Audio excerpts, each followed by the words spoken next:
It's Monday and time for the Back to Business podcast, featuring Calgary's industry leaders. Welcome today's show host, Kim Hayden.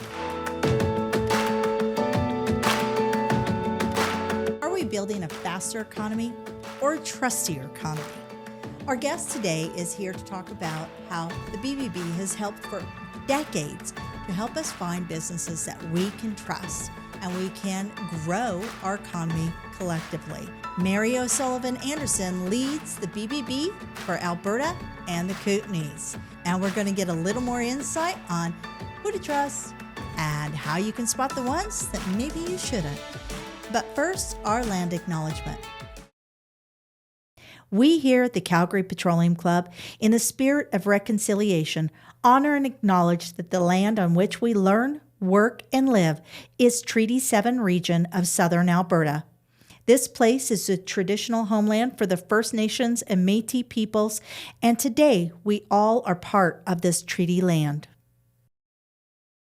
All right, Mary, welcome to the show. I'm excited that you're here. I'm really excited to be here. Really excited. And it's been 2 years since we last connected. And we connected at, what was the name of the place? Do you remember? It was out by Chestermere. It was a farm, and there was a beekeeper there. Yes. And they were telling us all the stats about bee. They and were. It was a young family that had just purchased it like a year and a half prior. Mhm. They are part of the BBB. Yeah, you have a great memory. I have a great memory. It was We were holding one of our events. It was beautiful. It was night. amazing. Yes. It was amazing. And you know what, folks? Yeah. We're going to find that information and put it in the show notes. I'm going to write that down right now for you. Show notes, because I did think that place was amazing, and they had cabins. They did. that you They had a could go couple out- of cabins. yeah, and that you could go horseback riding. Exactly. Yes. So we're going to make sure that's in the show notes for you. But let's dive in. Why we were there. So you helmed the BBB, serving Alberta and the East Kootenays. Now, can you give us a quick snapshot, the scope, mandate, and measure of success, like what you're seeing today? Yeah, absolutely. So a couple of things that have changed since we last connected. So last year we had the opportunity to expand, and now we service all of Alberta and the East Kootenay. So previously we were Red Deer South, and now we serve the whole of Alberta, which is really exciting for us. Really excited to be able to really focus programming around Albertans and businesses and consumers in the East Kootenay. So our mandate and our mission is to advance trust in the marketplace. So what that looks like is working on a day-to-day basis, boots on the ground, working with our community, working with consumers on how to find trusted businesses, and working with businesses on how to be better. Businesses at the root of it are good. They get up every day. They try hard every single day. And so everything that we can do to help support community, that really aligns with our mission and why we've been around as long as we have. 70 years, right? Yeah, 1954 is when we started serving the Calgary market. But the brand, Better Business, has been around for more than 100 years. Since 1912, the brand has been around. So I know all businesses are like this, where you have you come in, and now it's it's a generational thing. It goes up and it goes down and it goes up and it goes down. My understanding is that the BBB is actually experiencing a resurgence over the last few years. Do you think that is in part due to people not knowing who to trust because everybody's an expert online? Yeah, I think that's a really good point. I mean, any brand that's been around for more than 100 years has to always be looking at how they're engaging with the market. How are they responding to market demands? How are they working with businesses and consumers today? And consumers want information now, immediately. We've sort of stopped being able to, really research, really get to know who the businesses are. And the fact is, it's really easy to sort of throw up a pop-up business, look like you're really legitimate, look like you've been in the market for a long time, look like you've had a lot of very positive reviews and a lot of experience. And so for the consumer, they might not know the difference between what's a trusted business and what's not a trusted business. And while we sort of we focus less on the calling out the less trustworthy We focus more on building better businesses. What do you need to be a better business? What are the steps that you can take in order to earn and build trust and sustain trust in the marketplace, which is really important. And then, of course, always working with consumers on, we try and educate and inform on the front end. So make informed purchasing decisions on the front end. And the fact of the matter is things can still happen. And so if consumers find themselves in a position where, maybe things haven't gone as smoothly, we're always a resource, a neutral party that can work with both consumers and businesses on how to address issues when they do come up. This is, okay, now I'm going to play a little devil's advocate do. because I want to lead us into the accreditation process and how it works. As we know, like when you see People's Choice Award, when you see most awards, most accreditations, everything has a cost to it because you have to pay for administration. You have to pay for these machines to work. And I've heard people say, oh, anybody can have a BBB because you just have to pay for it. Mm-hmm. Can you walk us through the accreditation and what, is that true? So there's parts of it that are true. And I'll explain it. So at BBB.org, if you're operating a business and you want to claim your profile, you can list your profile. There is no charge for that. Oh, I didn't know that. Our team will work with you because we report on businesses, whether they're accredited or not. So we report on businesses the same so that consumers can come to BBB.org and they can look up a business, see the track record of the business. Businesses can go on, post their information. We validate to make sure that that information is true. And so businesses can be and are listed at BBB.org, even if they're not accredited. Is there anything on there that clarifies if they're accredited or not? Yeah. Okay. It shows right on there, this business is not accredited. So you'll see it right away. But we rate them, we report on the information as we would an accredited business. Okay. And how do you rate them then? So we look at everything on there. We look at how they behave in the public. So customer reviews, complaints, not just at BBB, but on various platforms. We look at any government action against the company. We look at, are they licensed appropriately? Any information that we have, and then also including any information that whether there's been any complaints or reviews that have come in directly from them. And then to be an accredited business, so if a business chooses to be an accredited business, they go through a much stricter screening process, and they agree to sort of adhere to our 8 standards of trust, but they get a deeper research. We look at, their licensing. We look much deeper into the company. And then if they choose to be accredited, then they get to hold that BBB seal, that torch on their profile, use that in their marketing, use that within their business. And then again, that's very visible on BBB.org, whether they're accredited or not. And so while you do pay for an accreditation fee, you do not pay to be listed on BBB.org. Oh, interesting. Okay, so then, and that makes a good distinction in the sense that it's that, okay, that really clears it up in the sense that you have a personal vetting. Each company that comes through and you actually put the torch on has a direct vetting. Yeah, direct vetting. And not only do they have a direct vetting when they become accredited, but businesses need to maintain that accreditation. And so when we report on businesses that have been around and have been BBB accredited for 25, 30, 50 years, that also means that they have had to qualify every single year in order to maintain their accreditation. A lot of people don't realize that. And there's a lot of businesses that don't qualify to renew their accreditation. So even though they might want to pay to renew their accreditation, they might not qualify for accreditation because they're actually screened every year to make sure that they actually qualify to maintain their accreditation. How much has the shift in the way we work from the physical swinging a hammer in a physical building to a lot of the digital? I mean, a lot of people don't even have offices anymore.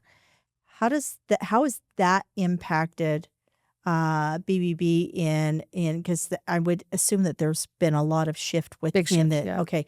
Yeah. Walk us through that and how you guys kind of have adopted those types of companies and getting those accreditations on a local level for that? Yeah. I mean, everything from how we screen, the research that we do, where we report the business, because we do have to look at, are they based here? Are they servicing here?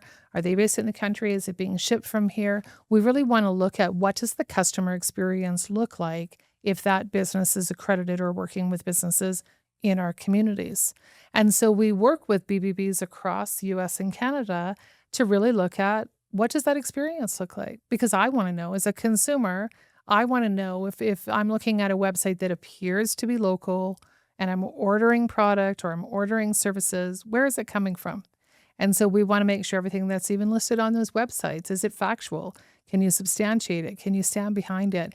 Do you put that small print large? If you know that there's going to be delays in shipping or in how a service is going to be able to be delivered, we want to see that up front, and we want to make sure consumers are informed. So for us, the experience should be the same. You know, that feeling of being able to walk into a business where you can sort of touch and feel and know and make eye contact and all those things, and you might sort of get that better sense of comfort from that experience.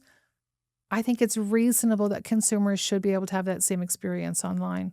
So anything that we can do on the front end to be working with those businesses, or even during their process, to make sure that consumers can still have that really trustworthy experience, it's so important.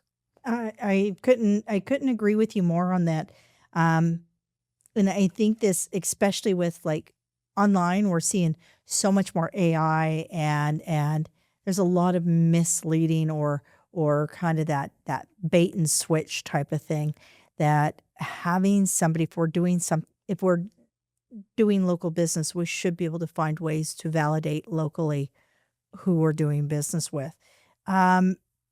Let's, recent initiatives. So I know you guys have been under renovation. You've expanded your market governance. Just even the shifts with, like I said, the new technologies and everything that's going on.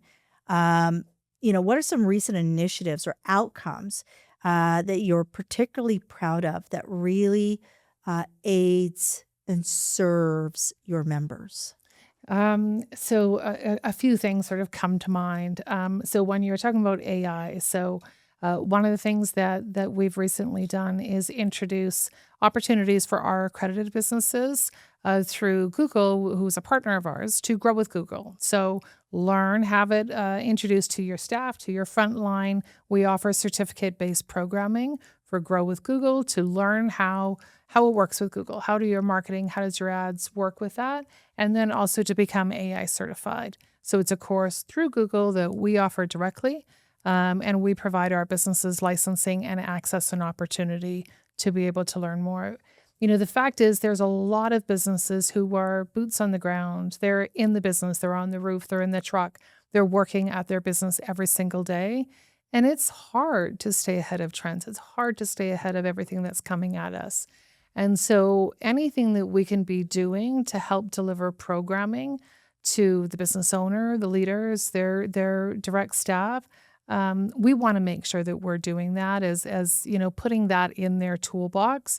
So it's not just about the BBB accreditation, not just about the seal, but what are ways that we can get involved and really help you in your business. And then for businesses locally here in Calgary, we are in the midst of launching our new engagement center. You've referenced the renovation. We're really excited about that. Our office is based over in Mayland Heights, and the lower level of our space is an engagement center that's been designed and built for our businesses. And so our businesses, if they're between clients or on the road, rather than meeting, at a coffee shop parking lot, they can come and use the space that's available. They can book meeting rooms, book our media room, boardrooms, all of that. And it's a great place to really build community and just be together. There's a lot of opportunity to really strengthen our businesses. And I think it always starts with community and starts with being together. And community is key. That is key. And community is key in, going back a step in all the technologies. And I'm in the technology space. Yeah. I'm in the media space. And I literally have somebody over here that's working only on AI, AI automations and activations, AI agents for websites, AI outreach through WhatsApp. Like, because I can't do that. If I don't stay up on at least the one thing I'm pretty darn good at, then everything starts failing. And for a while there, I was trying to do everything. And that's where that collaboration and that understanding, how do we create this community? Recently, I think you were interviewed and you were talking about, I believe I'm correct on this, and I apologize if I'm incorrect, interviewed year's riskiest scams. What are the top 2 patterns leaders should brief their team on right now, and why? Because I think this goes back to, again, it's almost like we're bipolar in the sense of how we respond to media. We don't trust any of it, and we trust all of it. And so what are some of the flags, and how do we respond to it? How do we deal with that? Yeah. So our risk index report. So we come out with our risk index report at the end of every year in advance of Fraud Prevention Month, which for us is March here in Alberta. But we look at all of the scams that have come in over the past year.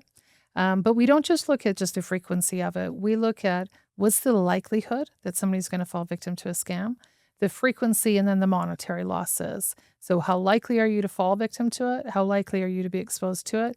And then how likely are you to lose money at it? And then with that, we compile the top 10 the top 10 scams and risk index report that we put out, many of which are completely transferable, whether you're a consumer or whether you're a business. And oftentimes, we sometimes hear from businesses, well, that's consumer focused. And yet it's not. We oftentimes see scams that are very targeted towards businesses. And that could be something like cybersecurity, investment scams, that sort of thing, phishing. And there's so much. There's so much of it. So much. Well, we have a gentleman here at the club who has been in cybersecurity from, like, I think U of C for like almost 30 years before we even knew what cyber was, right? And he's right here in Calgary, and I interviewed him not too long ago, and he said it's not an if, it's a when you will get hacked.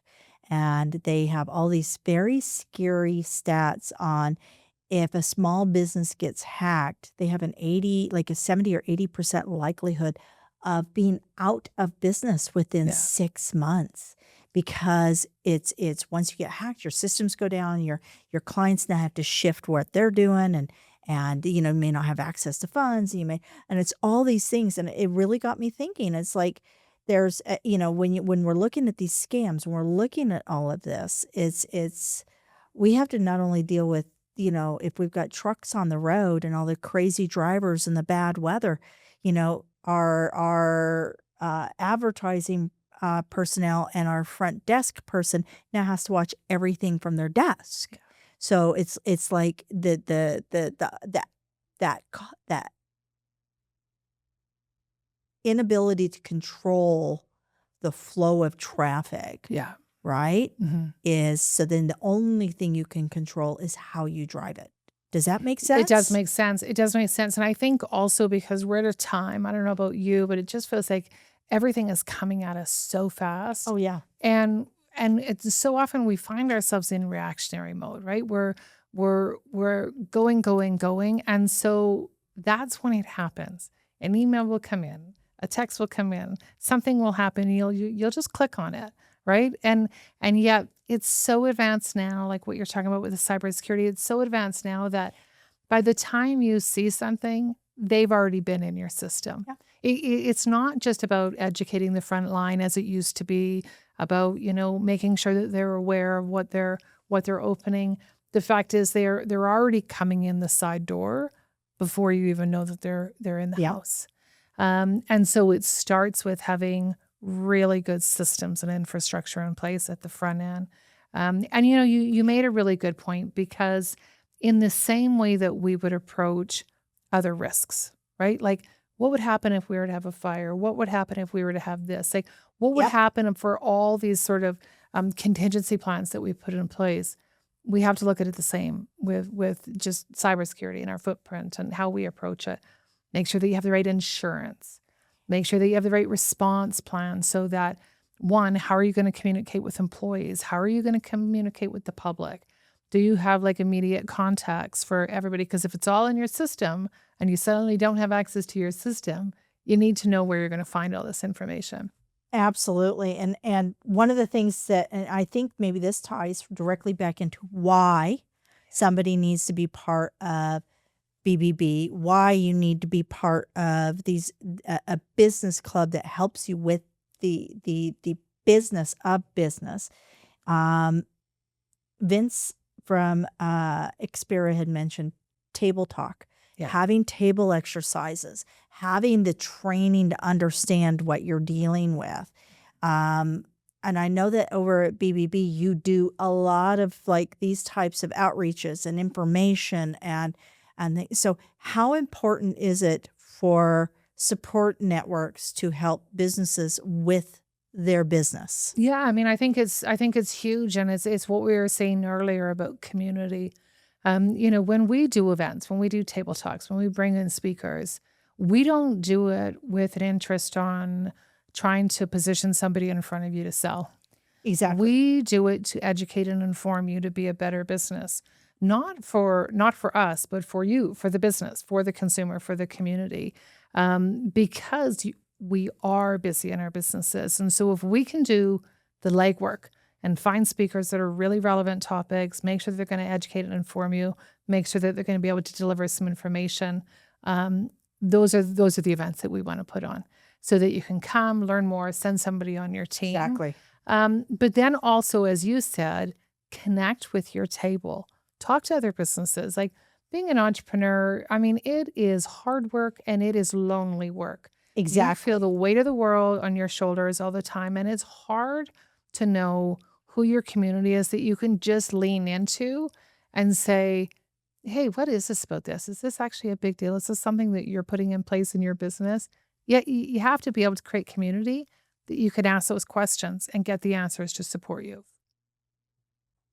There's a lot of growth right now. And I think, we've seen it over like the last 10 years. And I think it's going to grow exponentially, is in fractional experts. Yes, So, yeah. and I'm sitting here, my head's going a million miles an hour around the table talk. And I interviewed Leanne from Economic Disaster Association. You had mentioned, Yeah. when you have a fire and such. And I'm sitting here going, okay, so,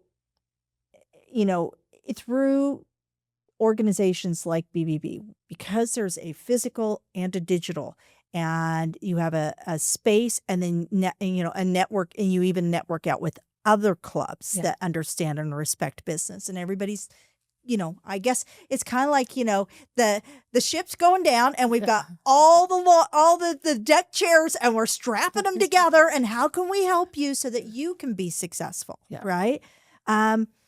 When we look at the fractional, do you think that there's opportunity if somebody has been right-sized out of a larger corporation, like a middle management type position? Do you think there's opportunity for these people to then reinvent themselves with transferable skill sets of organizing these table talks, bringing these experts together, and helping a person over here who has a seniors care, in-home care facility be able to navigate all of this? Because this is just, running your CRM, running your newsletters, doing your outreach, doing your ads, ensuring that your invoicing is happening. All of this is a lot to ask somebody who just wants to go in and be a senior's companion 4 hours a day, or to ensure that their property is cared for.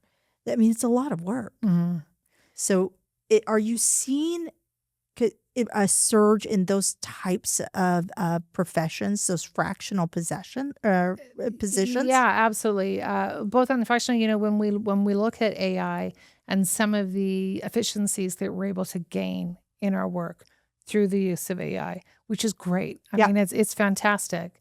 And it also has to be balanced with, talent and expertise. And so, absolutely, I'm on point with you that I think that there is opportunity for that fractional support, somebody who knows it and can hit the ground running on those key topics that you need to look at in your business. Absolutely. And to really collaborate and create community around that, I think there's incredible opportunities. So, if somebody doesn't maybe want to work 5 days a week anymore or 7 days a week or whatever it might have looked like for them, I think there's a lot of opportunity to look at how can they sort of parachute in on topics that they do want to be involved in. That they're passionate Yeah. about, right? Yeah. Because we always work better and we're more engaged when we're doing what we love. Yeah, absolutely. And also seeing that on some of the younger generation too, coming out of school that really know it from a technical aspect and don't necessarily want to jump right into a 5 days a week position. But in my experience and working with others, the opportunity that they can bring to a company with their information that they do have. So if you're a company that maybe I can't afford to hire this role, or all these things with concern, we can't really do anything about it because we don't have that type of budget. I challenge it a bit because there is opportunity. You can either bring in somebody at a senior level on a fractional, you can bring in, a recently educated student on something. There are opportunities for you to access it. So, and if you don't have them in your community, it's a great opportunity to reach out to your community and find out more, because there's absolutely people out there that would be happy to jump in on, a couple days a week and really bring in their talent and make a big impact in your organization too. When we talk about the trust economy, because that's where BBB sits, is within the trust economy. What is the one thing, if you could wave a magic wand, the one thing that you would regulate or mandate or make even all the way across the board within the trust factor space? Yeah, and that's a hard question. I mean, that's a hard question. The list was 30 and I'm asking you for one, right? Like I don't know, right? Like it's there's so much when you look at trust. And there are so many behaviors that get tied to trust. And so when you're looking within your own company, you look at leadership, you look at every position there, every single person on your team impacts trust. Empower them and let them know how much of a difference they make on impacting trust and reputation in the market and experience. Oftentimes when we look at like some of the complaints, some of the interactions, some of the disputes, it comes down to communication. Communication. Yep. It's always communication. And BBB is a neutral party. We work with businesses and consumers. And communication can be hard. People sort of shut down from it. Yes. You get, it's almost like, we call it the turtling effect. Right? Yes. You just turtle. And I get that. And at 56, I no longer turtle, but I will tell you, I did a lot in my younger years because it's like you get paralyzed. Like you said, you don't know what to do. And then everybody's so activated that you assume somebody's doing something malicious. And this is my Pollyanna in me, folks. I do believe 90% of us are doing the best we can. I agree. And with that. just within having these unbiased parties to help navigate, having communities really benefit both sides, the consumer and the business person, in the sense that sometimes if this business person is overwhelmed, because we don't know what's going on in their life. We don't know if there is a family member with an illness, if there is an unexpected, challenge with a child or a business expense, or we don't know what's going on. What we do know is most people are actually pretty decent people. Yeah, I agree with that. And, we can all just sort of take a beat, take a pause. It's very easy for things to get really inflamed on social media. And I think even when we look at like our own dispute resolution, like at BBB, working as a neutral party, if a review comes in, if a complaint comes in, we substantiate that has actually happened, right? So it's not the same as going online, making a complaint, and it's sort of like snowballing and taking a whole other life of its own. And to your point, you don't know what the other person has been through on both sides. Both sides. Right? Both Absolutely. sides. And so it's a good opportunity just to sort of take a beat and extend some grace, extend some patience on both sides. Absolutely. On both sides, and see if we can't find some commonalities. We are more alike than we are different. And I agree with you. I think at the heart of it, most people are good, and they want to be good, and they want to create community. So I think as community collaborators, everything that we can do to help strengthen those ties and clear out some of that noise, that's what sort of wakes me up in the morning, pretty excited about what I get to do every day. Okay, so speaking of excitement, we're going to wrap this up with Crystal Ball. Grab the crystal ball. Are you ready? Yeah. Give me what you foresee for BBB, for Southern Alberta and BC, for the new renovation, the new spaces. What do you see the future looking like over the next 24 months? Yeah, when BBB started, 100 years ago, it was a group of business people that came together, and they said, we think that consumers should be able to trust what's being advertised. So simple, right? Yeah. At the time, Samuel Dobbs, who was working for Coca-Cola, and they said people should trust what's out there. And I think as we look ahead over the next 24 months across Alberta, I would love to see that. I would love to see more trust, love to see more patience. I would love to see communities coming together, various associations. Think outside of your industries. Think outside of your own business and working together with other businesses and consumers. And of course, because we've just built out our engagement space, my crystal ball tells me it's full and buzzing and really busy, because isn't that what we all want when we sort of develop something like that? Absolutely. Is making sure our businesses and consumers have a place to connect and create community. So, and working with partners like you to be able to extend that work that we're doing and that mission, that's really important. Absolutely.